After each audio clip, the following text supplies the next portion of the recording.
In the previous section, we did a quick tour through the Zabbix web interface. In this section, I would like to highlight the dashboard view. I will show you the different kinds of widgets shown on the dashboard, how you can configure them, and what information they contain. You will also learn how to configure filters to just show the information you need. And you will see how to add bookmarks to the dashboard so you can access your favorite information quickly. After logging in, you can see the dashboard page, which consists of several widgets, for example, the favorite graphs, the favorite screens, or the favorite maps, which all serve the purpose to add bookmarks to graphs, screens, and maps so you can access them easily. An important widget that is easily overlooked is called the status of Zabbix.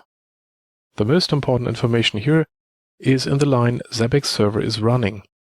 The value should always be yes. If it shows no, you should first fix the communication between the web interface and the Zabbix server. This widget also covers how many hosts, items, and triggers you have configured. The required server performance is measured in new values per second, which means how many items per second are fetched and stored in the database. This can be used to measure and compare your size of the installation with other installations. The Zabbix appliance just comes with very few items, just 70 are active. Larger installations and medium-sized networks may cover up to 100 values per second. The next widget is called System Status. In this widget, you can see the number of triggers that are currently active, grouped by their severity. For example, information is the trigger with the lowest severity, while disaster is the most serious kind of trigger. You see this information is grouped by severity. So you see that there is one trigger which has a severity of warning, while there are no other triggers currently active. The next widget, called Host Status, aggregates this information even more.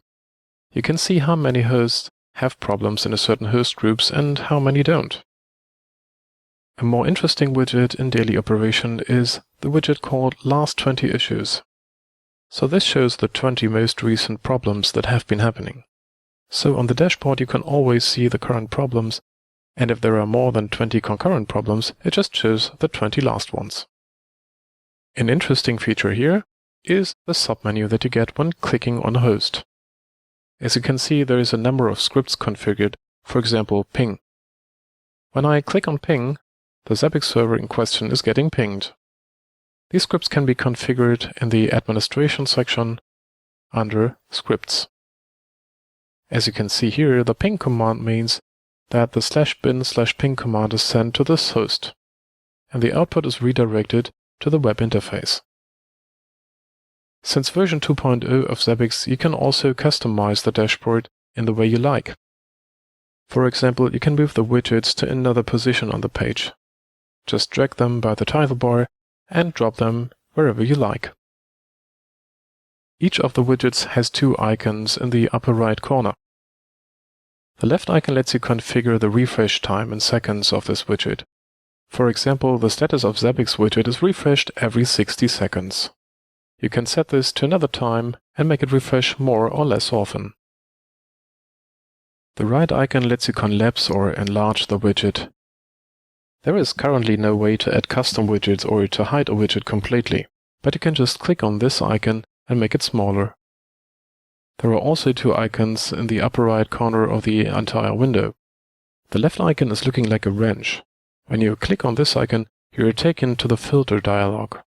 This allows you to enable a dashboard filter just for your personal user account and allows you to limit the number of host groups that you would like to see, or you can also limit the information to different severities. For example, you can hide triggers that have a low severity like information or warning, so you can just show the more important and more severe problems. If you're working with several users, it might be useful to enable the acknowledgement system that we will cover in a later section. In this case, I would suggest that you set the problem display to unacknowledged only, so you just see the problems that nobody is yet working on. Let's go back to the dashboard page. Notice that the wrench icon in the top right corner is now highlighted in red to show you that the information you see is filtered. And the last icon I would like to point to is the full screen icon. When you click on this icon, all the navigation bars are hidden so this view is useful if you want to show Zabbix on a large monitor that is not being used interactively. So much for this section. You learned how to use the dashboard, how the widgets can be configured, how you can filter the information on the dashboard, or how you can use bookmarks, and how to use the full screen mode to display the Zabbix status page on a large screen. This concludes working with the Zabbix software appliance. In the next section, we will do a full installation, which is more appropriate for working with Zabbix in real-life situations.